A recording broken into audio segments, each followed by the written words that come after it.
Sabe aquela história que todo mundo conta sobre a origem do PMO, o famoso Escritório de Gerenciamento de Projetos?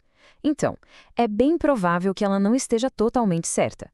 Acontece que a história real é bem mais complexa e, olha, muito mais fascinante. Vamos desvendar isso? Ok, vamos direto ao ponto. Quando a gente pensa em gestão de projetos em uma escala gigantesca, a imagem do programa Apollo é quase automática, né? A crença geral é que ele foi o marco zero do PMO. Mas será que essa história se sustenta de verdade? Essa é a grande pergunta que a gente vai responder hoje. Primeiro, um ponto que é crucial entender.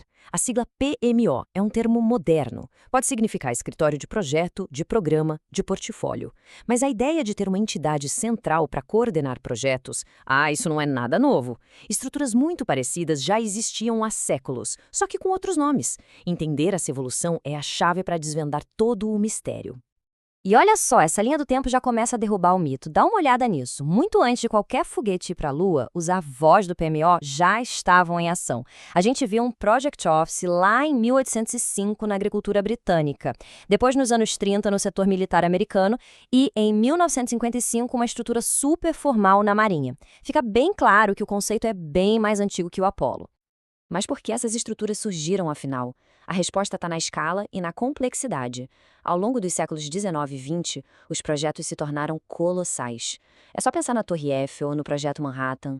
Coordenar milhares de pessoas, orçamentos gigantescos e tecnologias totalmente novas exigia uma outra forma de organização, uma espécie de torre de controle central.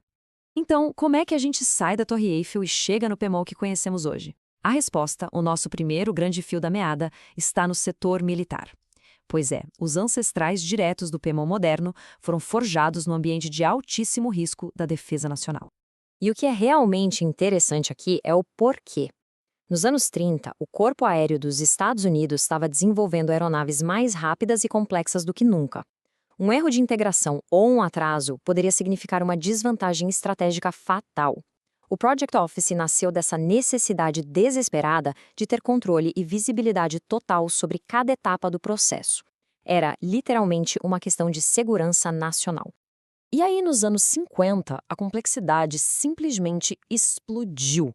Com o surgimento dos sistemas de mísseis balísticos, o desafio mudou. Não era mais sobre gerenciar um avião, mas um sistema de sistemas. Propulsão, orientação, ogiva, tudo precisava funcionar em perfeita harmonia. Gerenciar esses subprojetos de forma isolada era a receita para o desastre. E a resposta da Marinha dos Estados Unidos para esse novo desafio foi brilhante. O Special Projects Office, ou SPO, criado em 1955 para o Programa de Mísseis Polares. Olhando para essas funções, a gente vê o DNA do PMO moderno. Eles centralizaram o dinheiro, padronizaram o planejamento em fases e melhoraram as previsões de orçamento para dominar a complexidade. Foi um verdadeiro salto evolutivo. A partir daqui, a história dá uma virada fascinante. Vamos para a segunda grande fase, quando esse conceito, que nasceu no campo de batalha, migrou para as salas de reunião do mundo corporativo. E, finalmente, a gente consegue colocar o Apollo no seu devido lugar. Essa frase resume perfeitamente. O programa Apollo não inventou a ideia, mas ele a executou numa escala pública e espetacular. Foi a maior vitrine do mundo para o poder do gerenciamento de programas, mostrando para todo mundo o que era possível com uma coordenação centralizada e eficaz. Depois do Apollo, o caminho estava aberto. Nos anos 60, o conceito foi provado. Em 69, o PMI ajudou a criar uma profissão em torno disso. Nos anos 80, a computação pessoal deu as ferramentas para que o modelo se espalhasse para TI e construção. E aí, nos anos 90, com a globalização e a pressão por eficiência, veio a grande explosão. As empresas desesperadas para controlar custos e atrasos adotaram PMO em massa. E isso nos traz à conclusão da nossa investigação.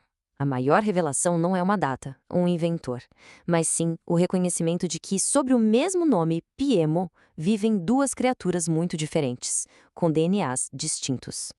Então, o ponto crucial é este. Como a gente pode ver claramente na comparação? De um lado, temos o Program Office, o descendente direto do modelo militar, focado na entrega de um grande programa com autoridade para mandar e fazer acontecer. Do outro lado, o Enterprise PMO, que nasceu daquela explosão corporativa dos anos 90, focado em governança, em padrões e no alinhamento estratégico para a organização inteira. E aqui está o veredito final para nossa pergunta lá do começo. Não, o programa Apollo não inventou o PMO. Ele foi o exemplo mais poderoso e inspirador da família Program Office, e seu sucesso estrondoso ajudou a validar e popularizar essa abordagem no mundo todo. E a gente termina com uma ideia que muda o jogo. Em vez de se prender a uma busca por um único inventor, a pergunta realmente útil e inteligente a se fazer é: essa estrutura que está aqui na minha frente se comporta mais como um Program Office, focado em entrega, ou como um Enterprise PMO, focado em governança? Saber a resposta para essa pergunta é o que realmente importa.